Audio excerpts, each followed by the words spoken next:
Welcome to the new section of our project.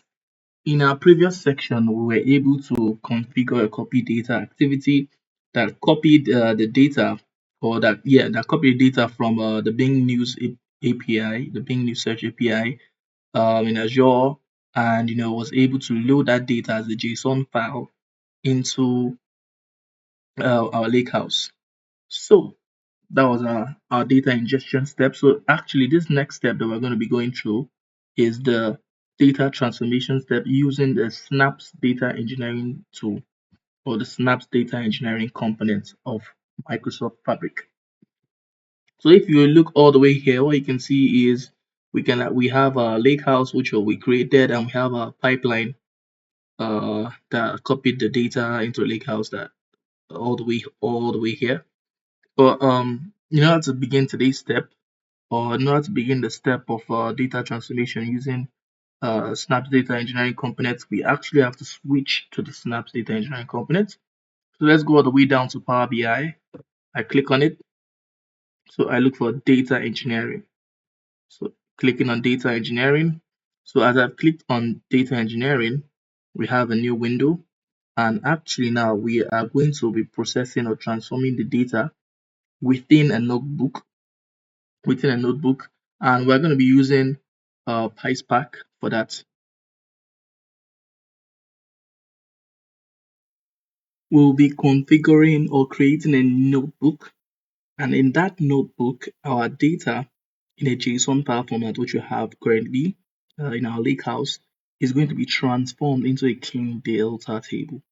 So to create a notebook, that's quite easy. I just click on notebook, and I have a notebook already created. Our notebook has been finally created. For some reason, I think maybe internet issues, it was taking time. But yeah, we have been able to successfully create our notebook, and we can go ahead and try to transform or go ahead with the data transformation process right now. So on our notebook environment, I think maybe the first thing we should do is change the name of the notebook. I will call this data transformation notebook. I'll just call it data transformation. Data transformation, that'll be good. We have successfully created our Spark notebook. Our notebook, we'll configure it to just use PySpark very soon, but we need to connect our lakehouse to this notebook so that we can easily bring in the data inside and run whatever transformation process we want to do, or that's appropriate. So what I'll do is, I went to the lakehouse here. You can see lakehouse 0, like no lakehouse is connected, no warehouse is connected, and our data is in the lakehouse. So I'll go to add lakehouse, and you need to be careful about the options because you might be confused, or you might end up not seeing your data even if it's there, by choosing the wrong option. So we're not going to choose the default one, which is existing lakehouse with schema. We're going to choose existing lakehouse without schema, and let's click on add. Now we have, these are all the lake houses in my different workspaces. You can see different locations. But just to be sure, I went to the Explorer, and I went to end-to-end DE project. I want to be sure of where the data from Lakehouse is coming from. So I click on this Bing Lake DB, and I click on add. It takes a while to load, not that long of a while, but the process is being loaded.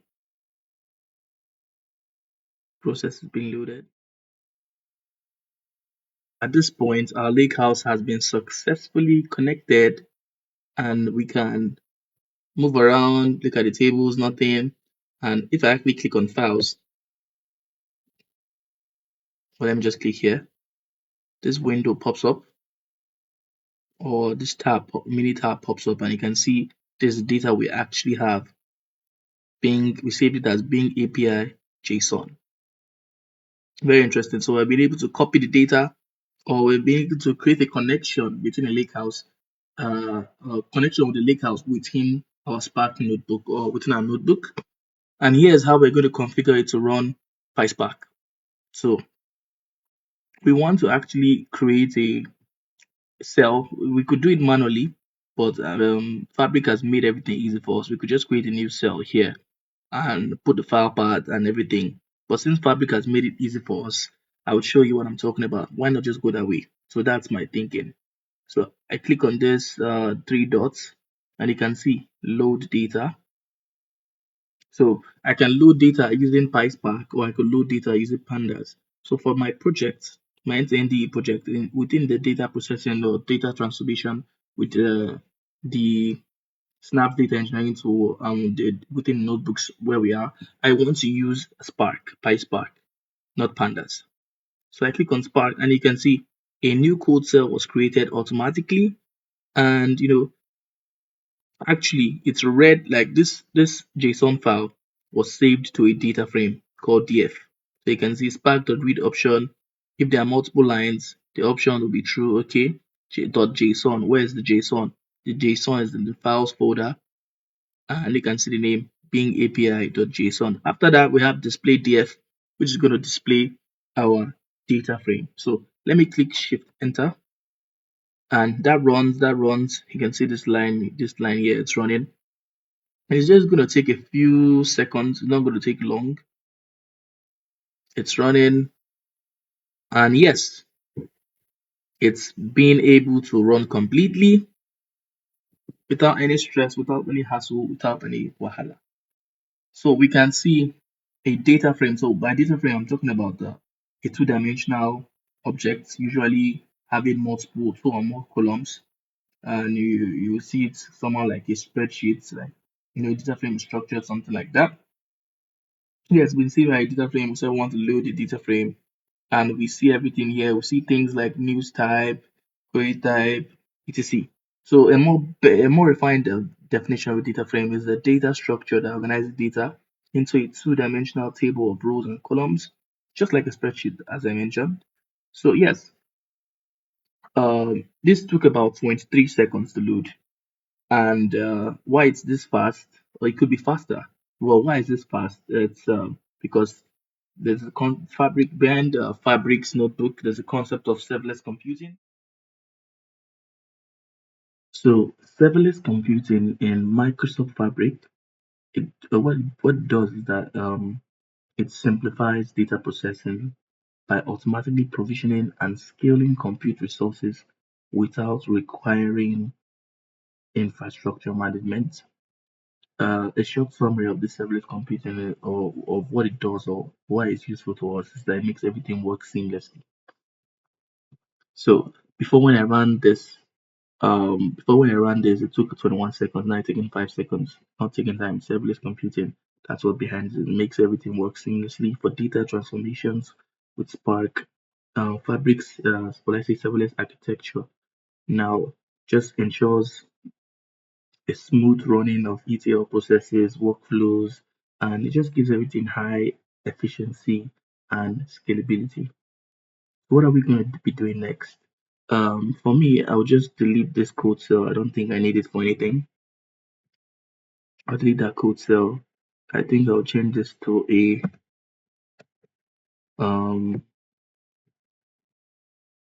okay, I'll continue from here. Yeah, everything's good. So, but from what we are seeing here, after this is run, after we're able to load our JSON file.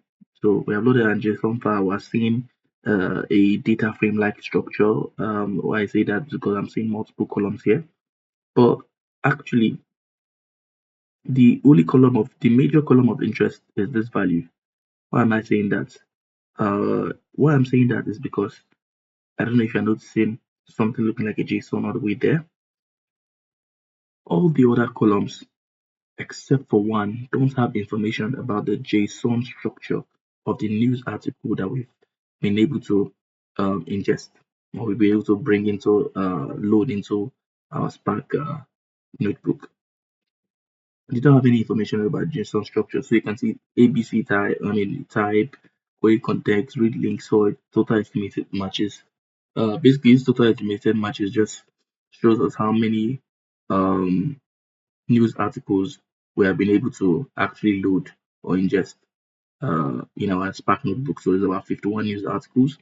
But yes, only the value actually shows us the JSON structure of things that we loaded. Only the value shows us. And there's several things we need to do here actually if you look at it. Yes, it's showing like a data frame, but how come everything is showing up in one column? So there are several things we're going to do about this to just make things better for us in terms of data processing, better, easier, more efficient. So what I just did, I just removed the extra space. I just want us to, I want to focus just on this notebook. I don't want any kind of extra baggage or spacing or things like that. So I also removed the codes above. So knowing that only the value column is relevant or is the most relevant, right? Let us do this. Let's just select only that only. Like when we loaded the Spark data frame column, so we know the one that's the most useful. So let's get it out. So I'll say df our data frame now is going to be a data frame where we select just the value. So value, how is it spelled? VALUE, where we just where we just selected the value, and let me just say display. Let's say display.df, display df. Let's confirm. Okay, it's running in progress. It's in progress. So this code, okay, now we just have the value column selected. I just said let me expand this a bit because it's looking as if it's almost nothing. We just have the value column selected at this point, which is quite good. Now we have the important things selected. From here, it all goes, it all becomes better. So we are going to address the next thing. And what's the next thing? What next thing in quote am I talking about? So as you can see, looking at the value column, we just have one row.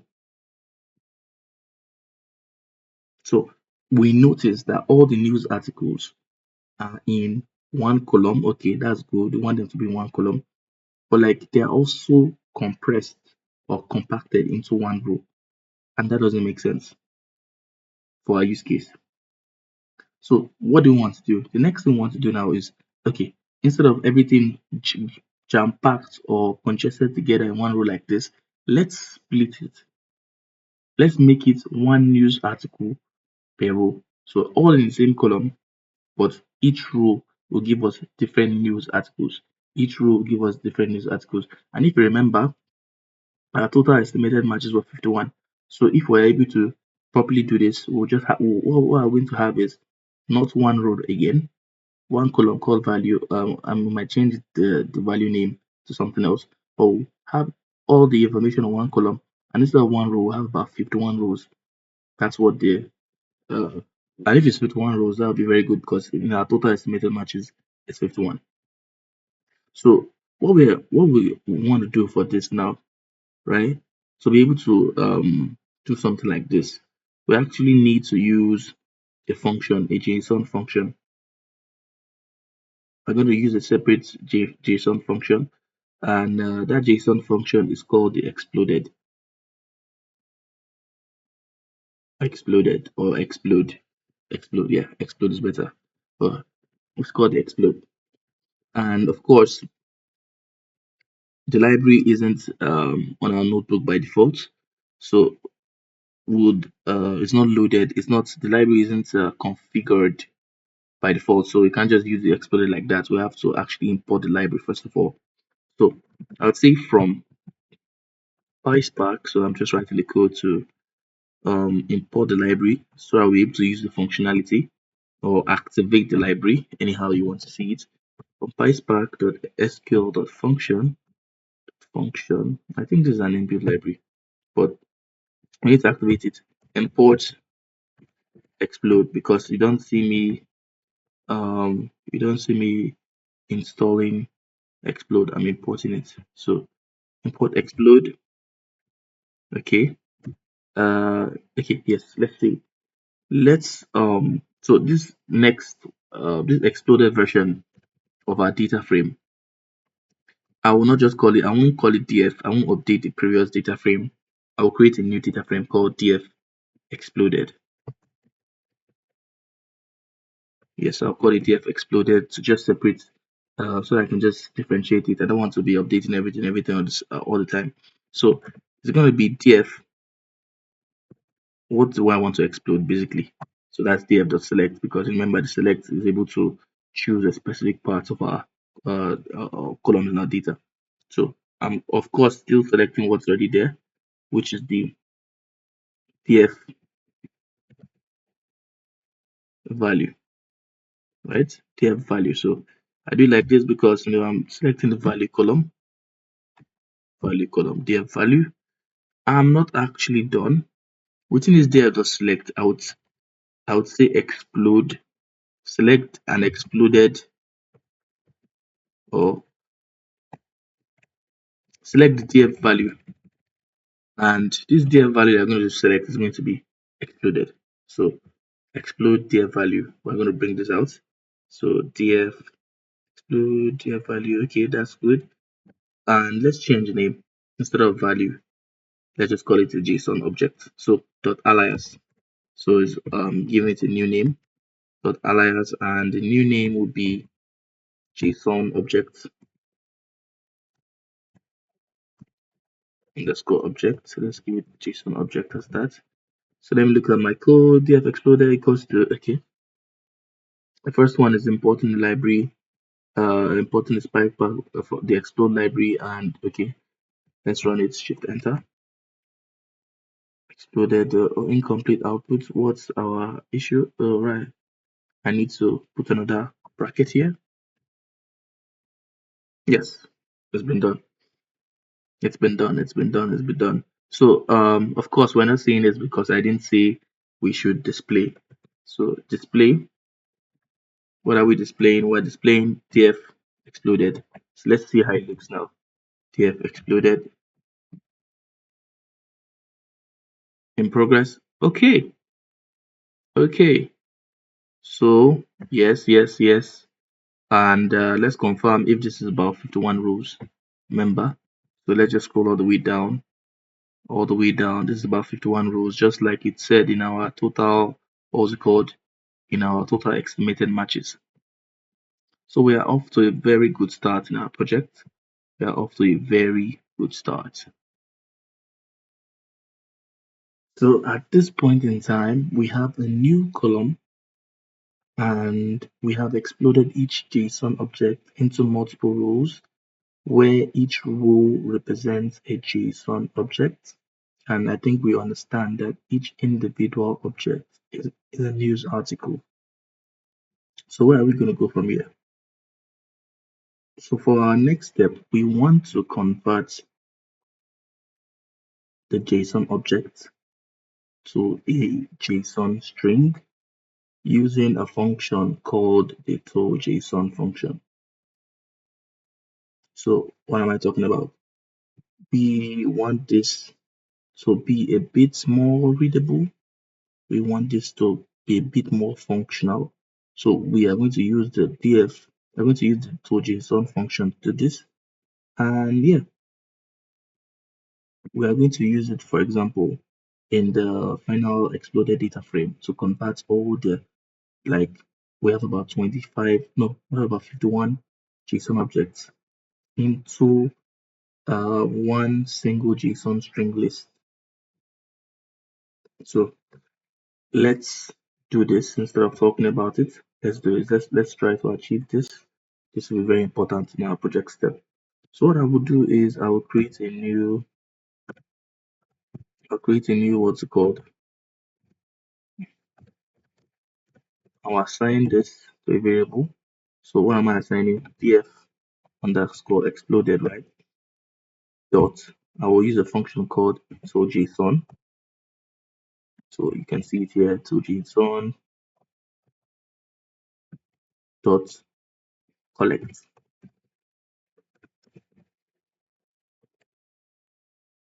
It seems quite simple, and it is. This is what will enable me to be able to what's the word, pass this as a JSON string list. So let's explain what's going on here. So we use the toJSON function to convert the JSON objects in the df exploded data frame into a JSON strings basically.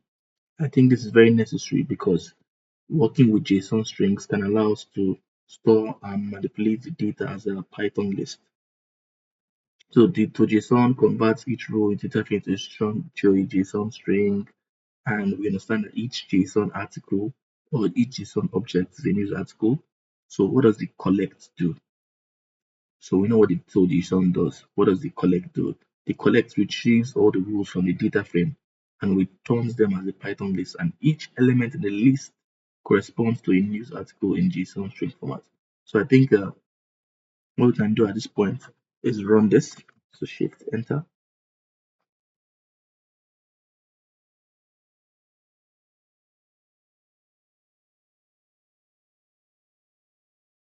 So this is running.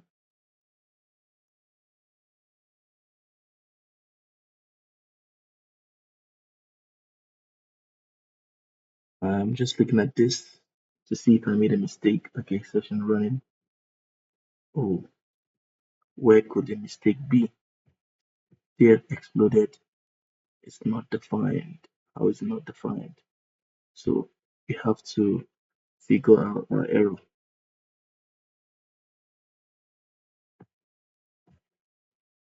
df underscore exploded. Okay. So JSON okay dot collect.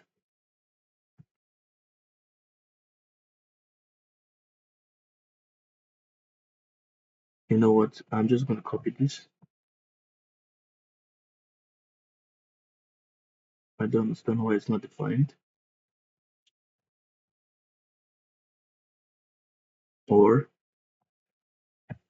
this is what I'll do.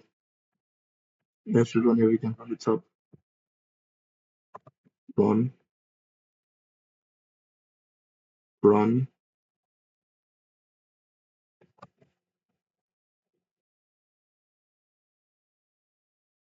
run, run, and let's run this again. Run. Okay, so the issue has been resolved. The issue has been resolved, and let's continue from here. So let's try to do something now. And what we're gonna do, what we're gonna write is let's try to what's the word? Let's try to print this JSON list and see what happens. So let's print JSON list. Interesting. Interesting. There's a huge difference between the outputs in terms visually between this output and the previous one. So actually, now that we've converted this to a JSON list, we can actually do something very interesting. We can go all the way and say, okay, still print JSON list, but let's print the first one. Let's be specific here and say, okay, you know, we have about 51 news articles. Let's print the first one. And we'll say 0. And you can see it's not as much as this one up. This is just one specific news going on. You can see different things going on. You can see things like the name, date published, the description. You can see a lot of things. So actually, this is very interesting. This is just see looking at the first one. What if you want to look at the, let's say the 50th one? 50th one, of course, would be instead of 0, it would be 49. So we can look at the 50th news article. Um, I think we actually have 51. So let's look at the 50, the number 51. Okay, this is very interesting. Yeah. So what you're seeing is the JSON string, just for extra context again, with all the news of all the properties that contain the news information. And we have printed the first one, we have printed the last one, we have printed was it the 50th or the 49th one.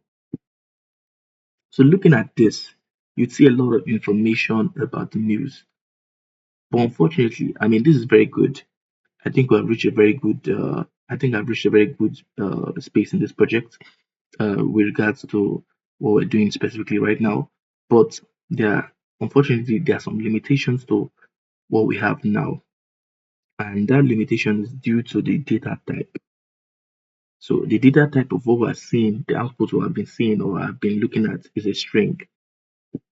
And I want to process the JSON structure in a way that is easy. I can easily get specific proportions or specific portions of the JSON object that is relevant to the news, like that makes sense. Things like the description makes sense. Things like maybe the title. I think there might be title here makes sense. Things like maybe the date published might make sense.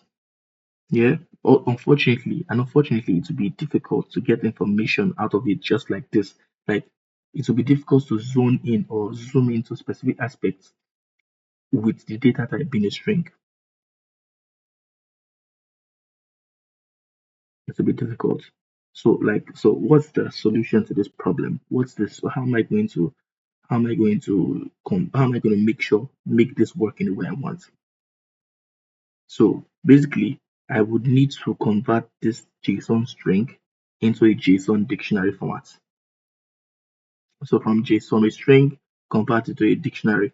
And for that, I'll be using a function called JSON.loads in Python. I'll be using a function called JSON.loads in Python, and the JSON.loads method can be used to parse a valid JSON string and convert it to a Python dictionary. So we are going to be going to are going to be going where we'll be writing this in a new cell. So we'll be doing this in a new cell. So let's import the JSON first. To use this JSON.loads, import JSON, and I would say news JSON. Let's create a variable called news JSON. That's going to be equal to JSON.loads. So remember JSON.loads function. JSON.loads. This is loads. And what am I loading? I'm just going to test one or two things. Let me test loading the maybe the 50th one. I'll change it to the first one. So I'll just remove the 5. This one loads, and let me try running it now. Okay, you can't see anything yet. Let me say print news JSON.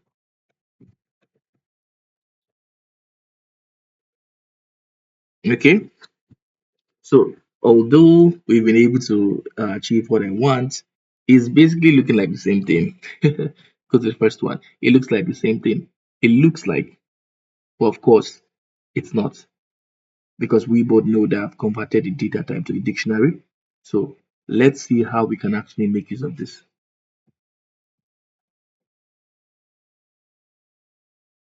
So what we have now actually looks very similar to what we had before, but now we can use this JSON dictionary to easily process the data and get information like out of the JSON structure.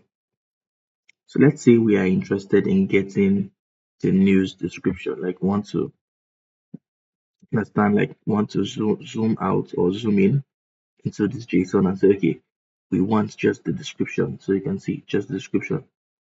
How would we approach that? So in a new cell, let's go about this. So just for this news JSON, right? Let's get the what's called the description alone. How we approach something like this. So that would be quite easy. So I'd say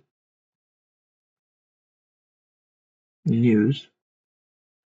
No, let's say print. Yeah, print news. So the same thing. News JSON. Okay, what will I say next? I'll say it's part of the JSON object. It's part of the JSON object section. Alright, JSON object section. Okay, JSON object underscore object.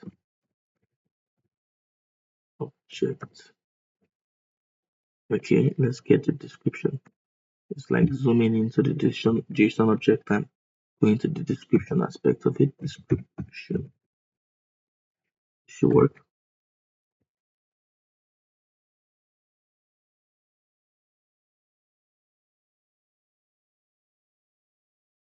Give it a few.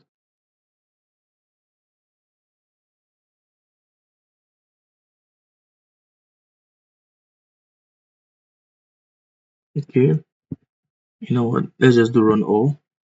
I think this happened because I had left my session for a while. Let's run all. So this is going to take more time. But yes, when it does, we'll be able to just zoom in on just the description aspects. And yes, here's it. The Eagles with quota will be without quarterback James Sterling on Sunday, etc.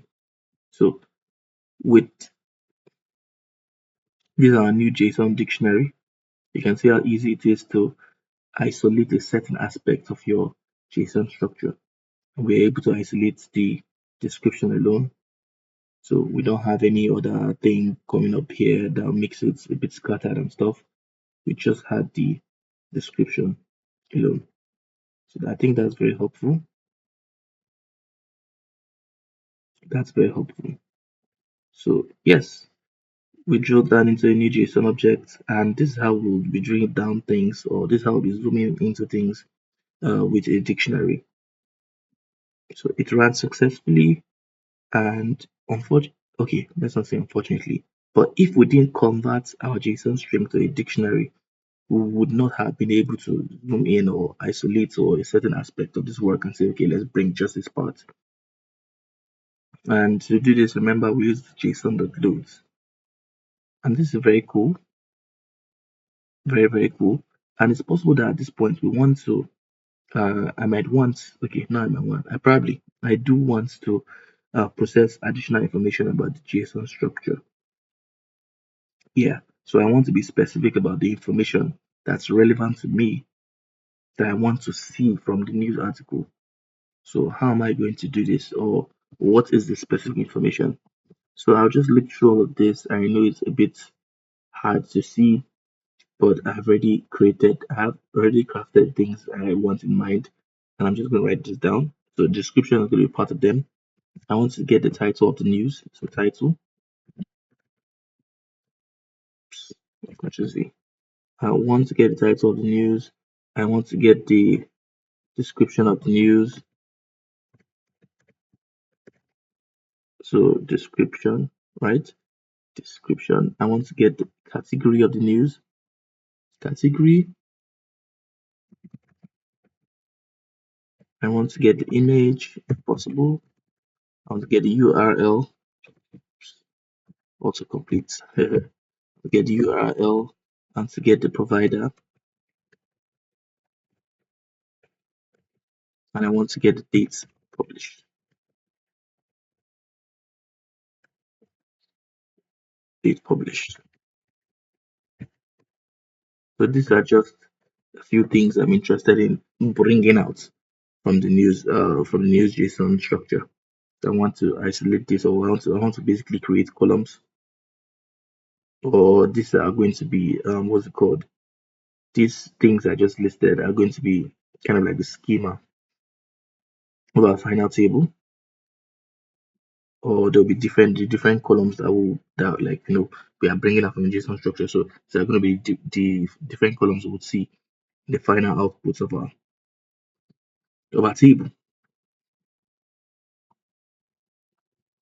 So far so good. We know how to get the description with the so we did just now. We're able to get the description, and we can do it for each of these individually.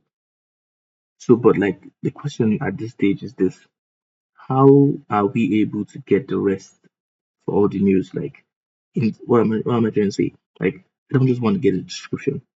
I want to get everything: the title, description, category, image, and things like this. So, how am I going to do this? So, to do this, actually, we'll make use of the JSON string to copy. So, we're going to we can actually do this. Let me not make things confusing. I'm going to do this actually. I'm going to copy the JSON string, and I want to go all the way to, let's say, online JSON parser online, JSON parser online. Oh, Bing don't come. It seems like I might have to use Bing JSON parser online. So if I actually go to the JSON parser and I paste a a section of JSON I copied. So I'll paste it here. What does it do? You can see all the way here that some error as well.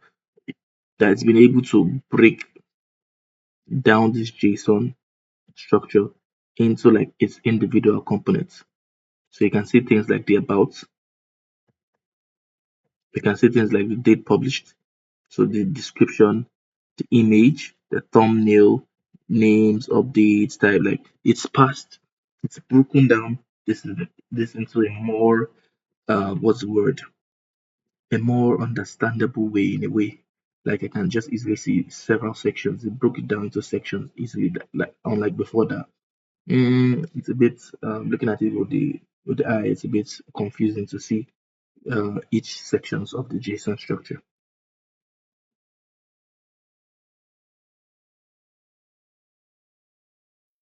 So this is what's going on. If you want anything, you first go to the JSON object to go and look at what you're looking for. So what am I talking about? If I'm interested in the about section, or if I'm interested in the date published, which is all the way here, or the description, which is all the way here, I have to go all the way to the JSON object first. Then inside the JSON object, I'll look for the date published. You can see the description, etc. So the issue is, how can we extract all the information we need from the JSON structure? So for this, we have to go back to the notebook and let's paste a set of code. So let me go ahead and paste a certain code, some codes I wrote before. So let's paste this. We're just seeing an example of how we can um, be able to zoom in to the JSON object. So you can see the name, the descriptions, the URL link, and everything. So this is because we follow the principle. If you see here's JSON, they are in a JSON object. Okay. From the JSON object, give me the name. From the JSON object, give me the description. So that's how we were able to procure something like that. So I think we're being able to see what we're looking for, kind of. But this is not the end of the. This is not the end goal. It's not the end goal. But the JSON parser website has been able to help us to a great deal to understand like how to see what's going on. So just an example again. You see most of them are just JSON object and one thing. But for this image, thumbnail, content URL, you can see we want to get the URL, but we have to zoom through the image. We have to zoom through the thumbnail. Then we have to enter the URL. So that it's around here. Image, thumbnail, content URL. That's how we're able to get it. But I think we are on the right track. But the only thing is that this is just an example of what I'm going to do. It's not like the main thing. So I just wanted to test one or two things to see if it works, and it works. So we actually want to, and this is just happening for the news JSON variable that we created.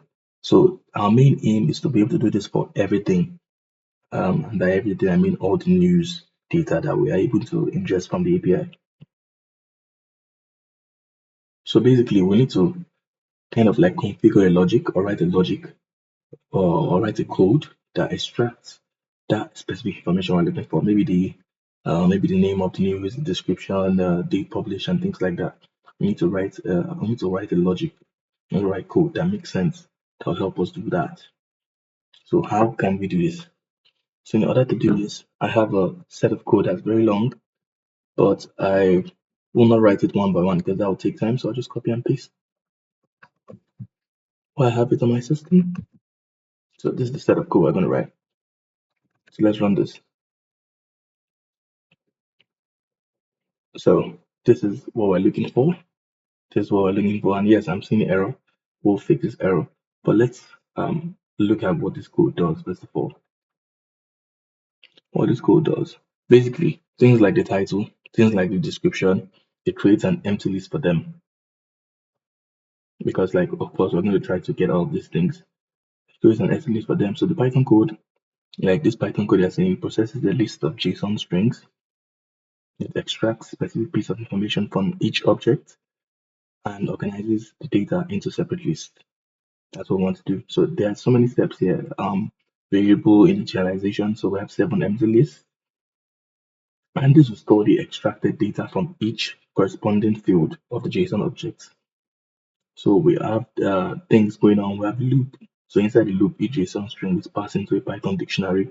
When we're using JSON that loads there, as you can see. And the code uses nested keys.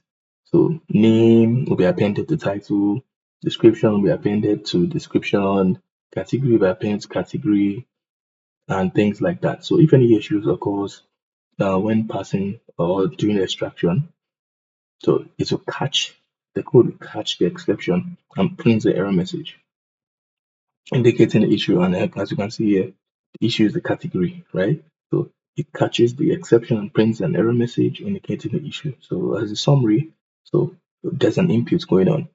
Well, the input is going to be a list of JSON strings, where each JSON string represents an article with specific fields.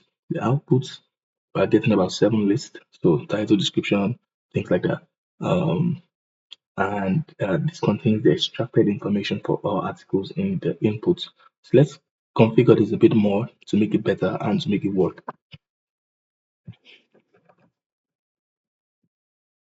So yes, here's the problem, right? I'm seeing errors when it comes to the category. It seems I'm unable to find any a JSON object called category. I'm not able to find a category within the JSON object. So there are many ways to go about fixing this error, or what's the word? Or there are many ways to go about fixing the error or working with this data. But I chose to go a certain route. And you see, the route I chose to go was to edit the code. So yes, I mean, even regardless, in the next line of code, you see, I was just testing this code out. I was able to print out the title. I was able to print out description, and I able to print out category. Can I go down, go down, go down? Category is empty. There's nothing there, which is okay-ish. But remember, I'm trying to create a data frame at the end of the day, something like a table that has rows and columns. And I have a row. In a row, I see the category, I see the description, I see what's going on there, I see the publisher and things like that. So having the category empty means an empty row. It's not going to make sense for my work or for our work. So this is what I did. I don't think I needed to put import JSON, but anyhow, so I did. I edited the code, so it's almost the same thing with what I did last. But when you get to the when you're trying to get the name from a JSON object, I put an option to say not found. If let's say the name, for example, doesn't exist. So I edited the code all the way here before just get the specific thing, get the name only, get the description only, that's it. Right? But in this my case or in this my situation, I said, okay, let's not do it like that. Let's say, okay, what if description doesn't exist? Picture it like, what if description doesn't exist for that row, for the data in that row? I'm not just going to leave it empty. I'm going to say not found. So that's the major thing I did to this code that was able to make things a bit more better, in my opinion. So I'm able to print out the title, description. I tested it out here. So if I scroll all the way up, you might see titles. So it's bringing out all the titles. This is a bit somehow to the eye, so but all the way to categories not found, not found, not found, not found. So it seems that based on where based on the region we chose, maybe peradventure, I'm assuming, but from what I'm seeing is that the news articles here might have not been specifically put under a category tab. The news articles we got from the APIs. So that's why, okay, if we don't see any category there, because like this is only showing not found because it did not say any category, right? So it's showing not found. So most of the data here, if not all, I'm seeing not found means they didn't specify it in a way that it will give us a category. But nonetheless, if I scroll all the way down, I'm not seeing any instance of not found anymore. It means that for these are data now, we can continue. We just having in mind that we might see not found, not find a category, but we can continue to work with it in ways we choose or ways we please. Uh, Depending on how this data goes, I might end up what I'm thinking, but not now. I might end up changing location. I want to see how important the category. I think the category is going to be very important want to see how much more of importance it is, whether it's if it's that important, I will probably change the location of our API. If it's not that important, I will leave it as it is for the project. So yes, I think so far so good. I think the steps I've been taking are okay and nice. As I said before, I may change the location, but so far so good. I'm quite satisfied with what I have. And yes, the next step for my project is going to be how I'm going to make this JSON structured things, list and things like that. How am I going to convert it into a data frame? So how are we going to convert it to a data frame? So in our next code cell, let's go ahead and yes, so we use all this list to create a data frame with defined schema, and that way we can get a very good structured table and we can be able to view all the required information about the news. Yes, so let me go ahead and do that. So let's say let's use a PySpark types library, okay, from PySpark types SQL types, sorry, SQL types, SQL, right? Import structure, okay, there's a lot of things that are important from this. Import struct type, yeah, struct type, import struct field, and import struct string. No, string type, yeah, string type. So I'm gonna combine. What I'm gonna do, I'm gonna combine the list, combine all the list. So we have list of items in a JSON structure. So I'd say I'll combine them into a variable called data. So data equal to our data equals to list. We're gonna use the zip method, right? We zip the title, description. So what do we have here? We have the title, right? So starting from the beginning, we have, let me just copy and paste this. Copy. I don't want to write them one by one. So within the zip, I'll edit them too. So just give me a while for this. Title, comma, description, the title, one description also. Remove all instances of list brackets.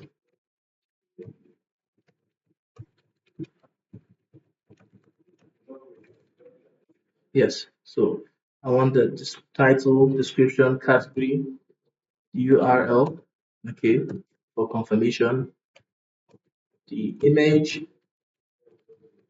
the provider, and the date published. These are all different information I want, or all the tables heads in my data, right? So let me define the schema. So let me define the schema also after, because I'm using SQL, PySpark SQL types. So data and schema. So define schema structure. If I want to put the schema structure, it's more schema structure, right? So schema. So this is how we're going to do it. Schema is going to be equal to schema. It's going to be equal to structure type, right? Structure type, and yeah, let's work with this now. This might take a bit more time, so I think maybe I should speed things up. And for the sake of speed, I'm going to copy and paste the code. So copy and paste the code. Yes. So we've been able to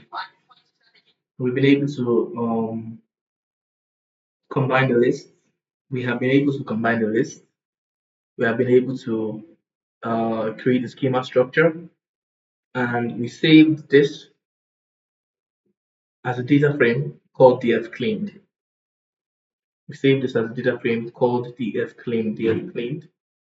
So yes, we use the zip function. As a recap, we use the zip function to combine all the lists we've created so far, and this combined list is stored in a variable called data.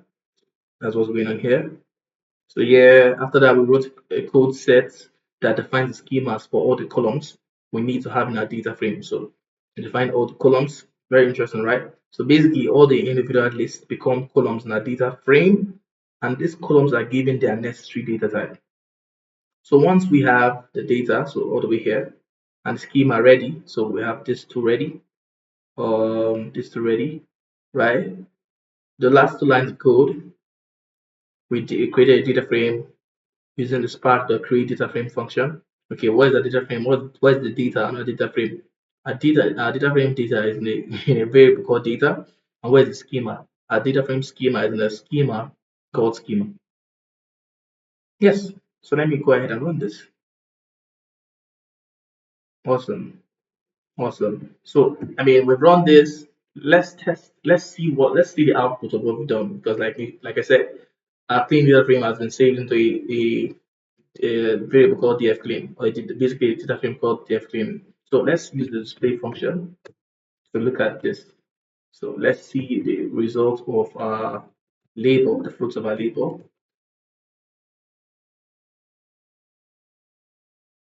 Okay, in progress, in progress. Let it run. Let it run a bit. Awesome, awesome, awesome, awesome, awesome, awesome. Now this is a very awesome result. We have our titles of our news. We have the description of our news. We have the category. Unfortunately, it's not been properly categorized. We have the URL.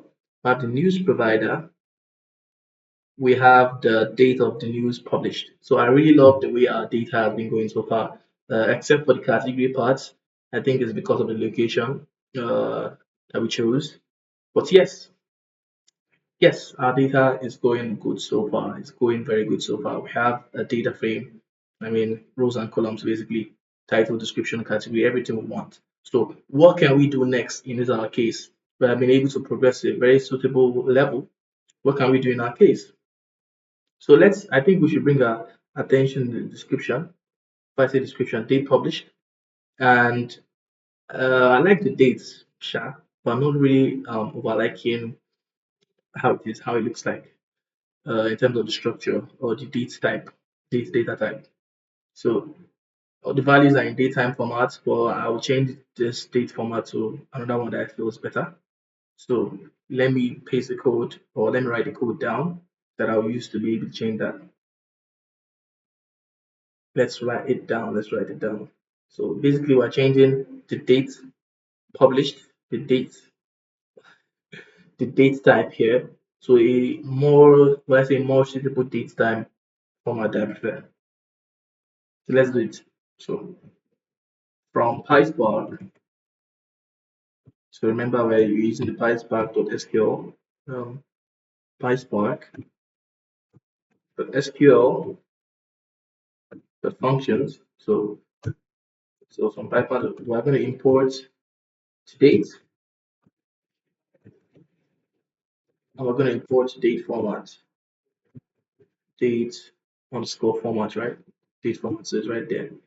All right, not just that. So in this new version of what we want to do, we're going to call the variable or the data frame df cleaned final. And we have already have cleaned df clean, but let's say these are final clean data. Df clean final equal to the former one, which is the df cleaned, df underscore cleaned, right? Df underscore cleaned. We are interested in which column? So with the column, we are interested. So yes, we are using the with column, and we are interested in where. Remember the date published. That's where the data type is in the format that I'm not really too comfortable with. So we're interested in the date published. So date, write it as this, the CE, calculator published, date published. Okay, that's good. Date published. We want to change the format, right? Date format.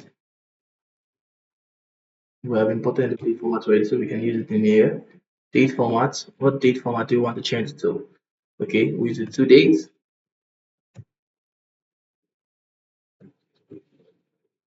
Date published again. So that date published, we want to change it to what? want to change it. So let me just write the code. Talking while doing this is distracting me a bit. So I'll just speed up the way I write. Date published, right? Okay, that's good. Today, date published, comma. Want it to be a date, month. So date, month,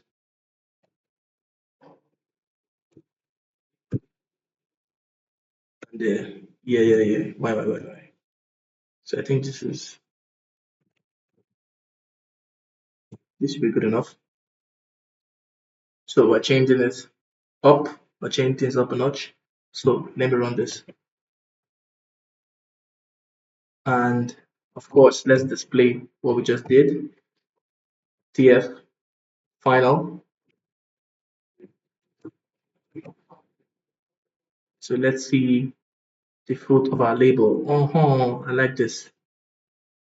I really do like this. So if you pay attention to the date published, not others, I mean, you can pay attention to others, but if you pay attention to the date published now, it is a bit more better. So we don't have things like timestamp or zone or things we're not interested in, right? Just have the date. That's starting with the date. We have the month and we have the year. Date, month, year, date, month, year. I really like this. I find this very interesting. Find this very interesting. So yes, I've been able to what we've been able to do here easily was just convert one date format to another to a more better or suitable date format. So at the end of the day, the outputs were saved as TF final. So we have executed that, we have run that, and you notice how the date's just a bit more crisp. It's a bit more crisp. Yes.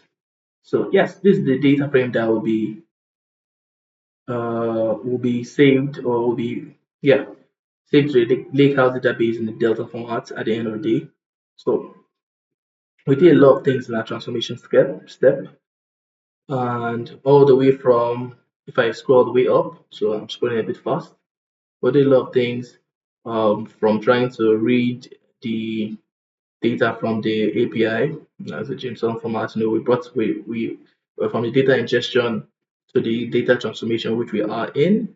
So we did a lot of things. We tried to read in the data, we tried to transform the data into a suitable format all the way down here. We saw that if I scroll a bit down, yes, around here, we saw that sometimes in our category we didn't have what we wanted. So I think this is the previous one. So we now changed the data type or we changed our coding or the way we wrote our code and see wherever something doesn't exist. This isn't it, sorry. Seems I played around this a bit. Yeah, this is it.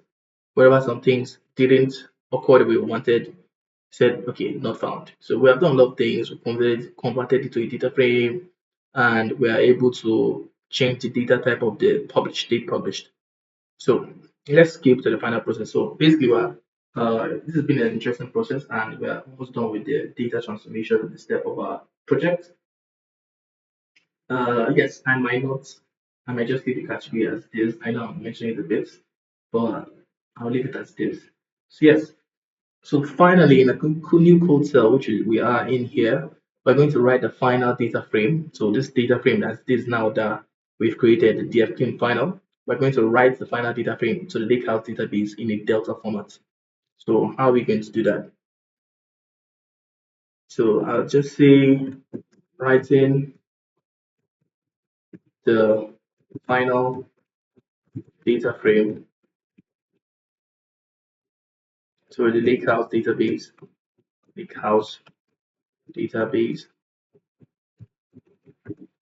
in a delta format. So that's what we're doing right here. We're writing the final output to the lakehouse database delta format. So how are we going to do that? So remember, our final data frame is the df cleaned final, right? Df cleaned final. So we're writing it dot write. So use the dot write function. Dot write. What format? Form dot format delta delta. So delta format, yeah, delta packet. Write it into the delta format. And yeah, I want to save it as a delta. Okay, no, I want to save it as table, right? And what should we call this? Let's call this, okay, Bing Lake. So let's call this Bing underscore Lake. Bing Lake database test. I like that. Bing Lake underscore DB. I won't say database is quite long. I'll say dot test. So this is what we're going to be doing. This is what we're going to be doing. So yes, let's run this and see what happens.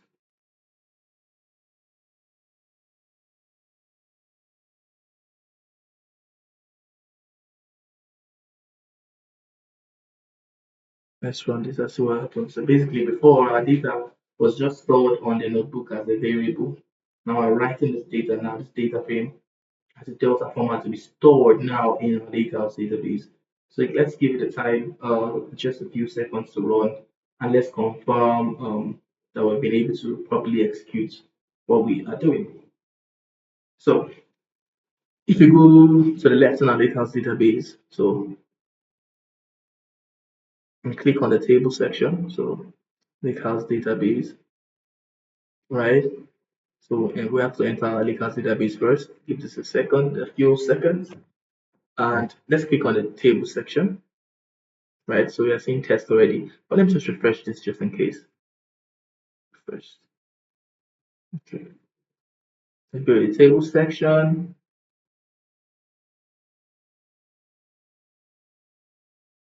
Now I feel this is a spoiler.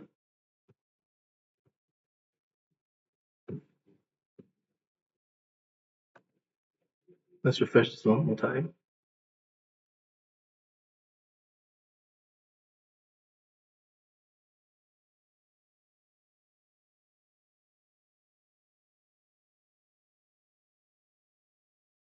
All right, this is quite cool. I'm basically seeing this thing already as test. I don't like it called test. I think maybe I should name it something else. Let's call this TBL latest news. So I'm just going to rerun this again and to save another file there.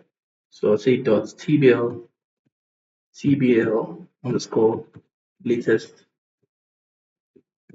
news. Let's run this. I think we overwrite, we create a new one. Let's find out. I think we just create a new one. Oops, I've not. It's not finished executing. So yes, created a new one, which so I can go ahead and delete this format. Delete. Yes, I'm cool with that. So yes, what's up now going forward from now? Like what does this mean? Like what does this step we've reached mean for us? So what it means for us is that at this point in time, we can now query this table from the lakehouse that's in the lakehouse database, right? To see how the structure and the data looks like. So for what I'm talking about, we have to change workspaces to the Synapse Data Engineering. So go to Power BI, Data Engineering. So let's look for our database. Let's look for our database. So that's our Bing Lake database, right? Let's look for it.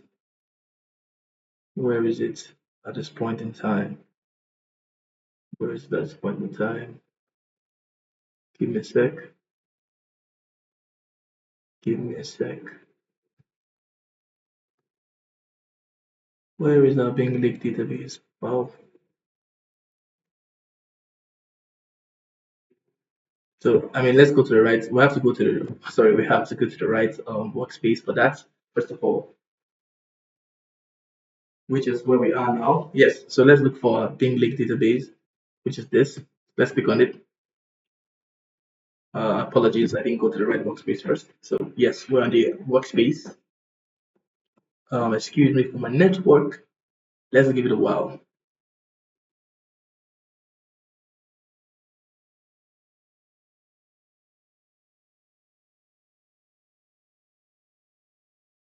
Okay, so it seems it's automatically doing what I want to do. So I'm going to go ahead and click on the table to see a preview of our final data, which contains all the important information that we wanted. So it's loading the preview already automatically.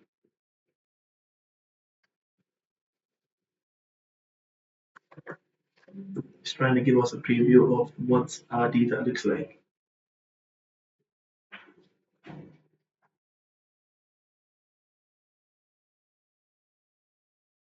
Yes.